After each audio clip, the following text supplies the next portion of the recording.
दोस्तों जय Shri Ram. YouTube channel में आपका स्वागत है। आज हम बात करेंगे journal classification of lubricants. Lubricant होता क्या है, ये कितने टाइप का होता है, इसकी प्रॉपर्टीज क्या होती हैं, उसका flash point, fire point, viscosity क्या होती है, इन सब पे हम बात करेंगे। लेकिन सबसे पहले जान लेते हैं कि लुब्रिकेंट होता क्या है। तो दोस्तों मैं आपको बता दूं, लुब्रिकेंट एक ऐसा पदार्थ है जो दो मूविंग पार्ट के बीच में फ्रिक्शन या घिसाव को कम करता है। इसको हम मूविंग पार्ट के इंटरफेस पर लगाते हैं। लुब्रिकेंट क्या करता है, ये दो मूविंग पार्ट के बीच के हीटिंग को भी कम करने में मदद करता है। यानी कि जो पार्ट्स हमारे मूविंग कर रहे हैं उनके बीच में जो हीट होगा उसको भी कम करने में मदद करेगा। जैसे कि हम किसी मशीन या गाड़ी की सर्विसिंग करते हैं तो उसमें हम ऑयल ग्रीसिंग भी डालते हैं ताकि मशीन के स्लाइडिंग पार्ट या मूविंग पार्ट आसानी से कार्य कर सके। और अब हम बात कर लेते हैं टाइप्स ऑफ लुब्रिकेंट। तो जर्नल क्लासिफिकेशन के आधार पर लुब्रिकेंट को तीन भागों में डिवाइड किया गया है, जैसे कि सॉलिड लुब्रिकेंट, लिक्विड लुब्रिकेंट, गैसीय लुब्रिकेंट।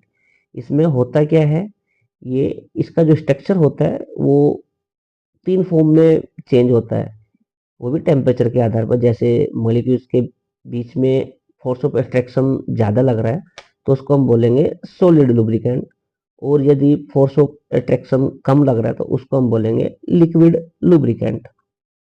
और यदि मॉलिक्यूल के बीच में फोर्स ऑफ अट्रैक्शन बिल्कुल भी नहीं लग रहा है तो उसको हम बोलेंगे गैस लुब्रिकेंट। और अब हम बात करेंगे सॉलिड, लिक्विड, गैस लुब्रिकेंट होते क्या हैं और इनका हम कहाँ पे उपयोग कर सकते हैं।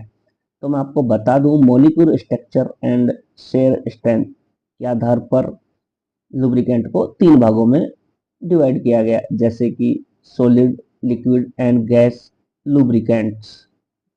तो सबसे पहले हमारा आता है सॉलिड लुब्रिकेंट। सॉलिड लुब्रिकेंट या फिर अदर लुब्रिकेंट हो, इन सभी को शेयर स्ट्रेंथ की कैटेगरी में रखा गया है।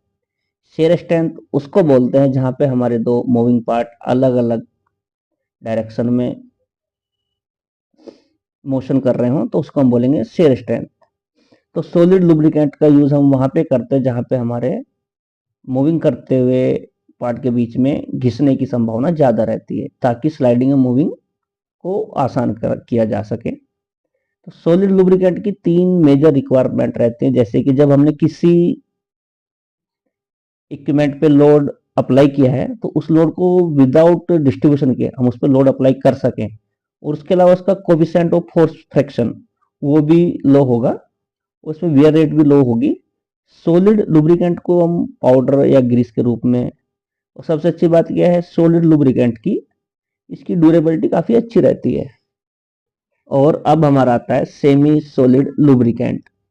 सेमी सॉलिड लुब्रिकेंट भी एक तरीके का पेट्रोलियम ऑयल या फिर synthetic hydrocarbon of low to high viscosity.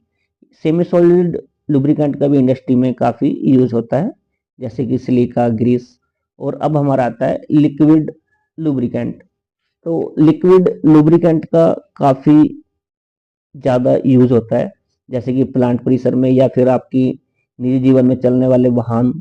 जैसे कि आप वाहन की या किसी गाड़ी की सर्विसिंग करवाते हैं तो उसमें जो ऑयल लुब्रिकेंट के तौर पे यूज किया जाता है उसी को हम बोलते हैं लिक्विड लुब्रिकेंट। लिक्विड लुब्रिकेंट का वहां पे यूज किया है जहां पे लोड और स्पीड काफी हाई हो, तो ऐसी जगह पे हम लोग लिक्विड लुब्रिकेंट का यूज करते हैं। इसमें होता क्या है, बेस ऑयल और एडिटिव शामिल होते हैं। ये मिनरल ऑयल, वेजिटेबल ऑयल या एनिमल ऑयल इत्यादि हो सकता है। तो मैं आशा करता हूं कि आपको लिक्विड लुब्रिकेंट भी अच्छे से समझ में आ गया होगा। और अब हमारा आता है गैस लुब्रिकेंट, जैसे कि नाइट्रोजन, हीलियम जैसी गैसों का हम गैस लुब्रिकेंट के तौर पे यूज करते हैं। तो गैस लुब्रिकेंट का यूज हम ऐसी जगह पे करते हैं जहां पे अल्ट्रा फिल्म थिकनेस रहती है। और सबसे बड़ी एडवांटेज इसकी ये होती है, जहाँ पे टेम्परेचर हाई हो तो ऐसे एरिया में हम गैस लुब्रिकेंट का यूज कर सकते हैं। इसमें क्या होता है, no sealing required for lubricant, और very low friction due to low viscosity.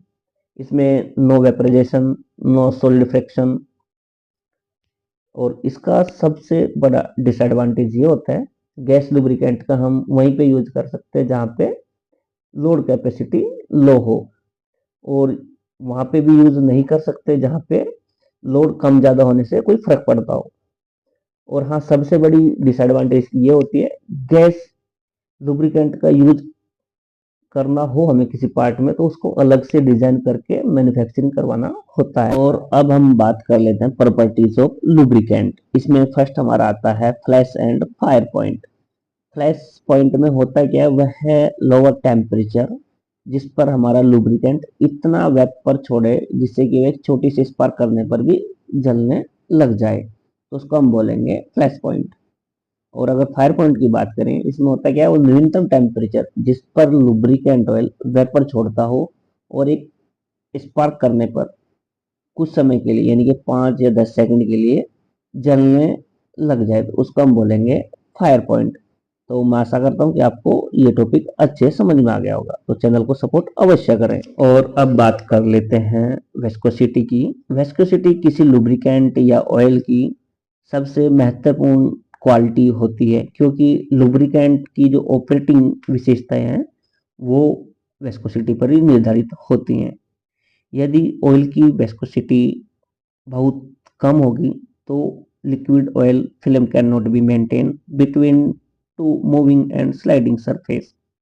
यदि ऑयल की वेस्कोसिटी हाई है तो फ्रिक्शन होने के चांसेस रहते हैं। अब हमारा आता है क्लाउड एंड पोर पॉइंट। तो क्लाउड, जब लुब्रिकेंट ऑयल को धीरे धीरे हम लोग ठंडा करते हैं तो जिस टेम्परेचर पे वह बादल के जैसा यानी कि धुंधला दिखाई देता है तो उसी को हम बोलेंगे लुब्रिकेंट का क्लाउड पॉइंट। अगर पोर पॉइंट की बात करें, जब किसी टेम्परेचर पे लुब्रिकेंट ऑयल बहना बंद कर देता है या बंद हो जाता है तो उसको बोलेंगे हम पोर पॉइंट। यानी कि फिर हम इसको ऐसे भी बोल सकते हैं, क्लाउड एंड पोर पॉइंट ठंडी परिस्थिति में ऑयल लुब्रिकेंट की सुटेबिलिटी को दर्शाता है या दिखाता है। और अब हमारा आता है कोरिजन स्टेबिलिटी। कोरिजन स्टेबिलिटी में क्या होता है, इसमें लुब्रिकेंट ऑयल की कोरिजन स्थिरता का पता लगाया जाता है या अनुमान लगाया जाता है। इसमें होता क्या है, पॉलिश की हुई कॉपर की पट्टी को निश्चित टेम्परेचर पर और निश्चित समय के लिए ऑयल लुब्रिकेंट में या लुब्रिकेंट में निश्चित निर्धारित समय के लिए हम इसमें डुबा के रख देते हैं। तो कुछ समय के बाद जब इसको बाहर निकालते हैं तो कोरिजन अगर लुब्रिकेंट में है तो उस कॉपर की पट्टी पर या उसको प्रभावित करेगा। यदि पट्टी पे कुछ कलर के कुछ परिवर्तन होता है कलर में, तो उसमें क्या होता है फिर, यानी कि लुब्रिकेंट के अंदर रासायनिक रूप के कुछ सक्रिय पदार्थ हैं जो कॉपर की पट्टी में कोरिजन के कारण बनता है। अच्छे लुब्रिकेंट ऑयल में कॉपर की पट्टी को कोई प्रभाव नहीं पड़ेगा। अब बात कर लेते हैं अच्छे लुब्रिकेंट में क्या क्या होना चाहिए, जैसे कि लुब्रिकेंट का फ्लैश और फायर पॉइंट मशीन के ऑपरेटिंग टेम्परेचर से अधिक होना चाहिए, और लुब्रिकेंट की हाई विस्कोसिटी इंडेक्स उच्च होनी चाहिए, और एक अच्छे लुब्रिकेंट का जो क्लाउड और पोर पॉइंट हमेशा मशीन के ऑपरेटिंग टेम्परेचर से कम होना चाहिए, और इसमें ऑक्सीजन एंड कोरिजन के प्रति उच्च प्रतिरोध होना चाहिए। उपयोग के दौरान यानी कि लुब्रिकेंट का जो हम यूज कर रहे हैं उसमें कम से कम कार्बन जमा होना चाहिए। मैं उम्मीद करता हूं कि आपको वीडियो पसंद आया होगा। Thanks for watching my video, thanks for your valuable time.